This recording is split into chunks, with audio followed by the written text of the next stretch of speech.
ажырасу балалар үшін зиянын тигізеді ме? Бұл жерде мен контекст туралы айтқым келеді.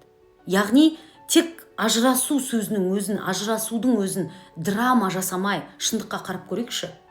Кейбір балалар бар, күнделікті қашан әкем ішіп келіп, менің шешемді ұрады екен деп қорқыныштың ішінде отыратын болады. Яғни үйге келмесінші, үйге келмей қойсыншы деген сияқты. Кейбір балалар бар, әкесінің келмегеннен, әкесінің үйде болмағаннан шешесінің көз жасын күнде сүртіп отырады.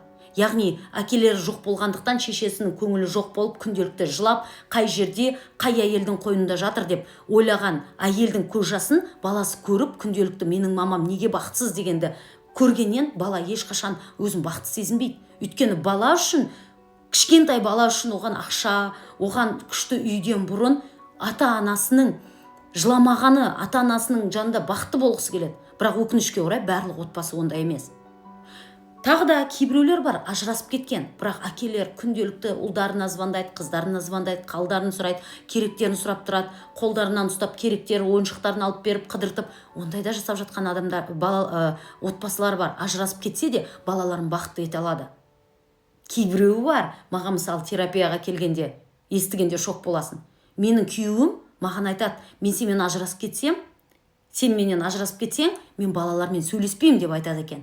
Бұл қандай еркек, бұл қандай әке, бұл отбасында егер балаларыменен әйелді манипуляция жасайтын болса, онда еркек қандай әке бола алады? Бұндай әкенің жанында бала қаншалықты бақытты деп ойлайсың. Сондықтан давайте ажырасудың өзін драма жасауды доғарайық. Біз контекстқа қарайық, біздің баламыз қаншалықты бақытты бұл отбасында.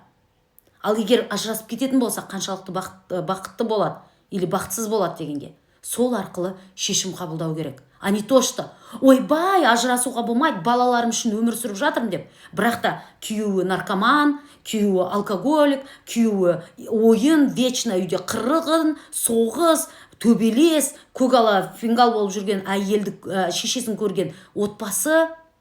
Бұндай жерде сіздер шынымен ажырасу жаман деп ойлайсыздар ма?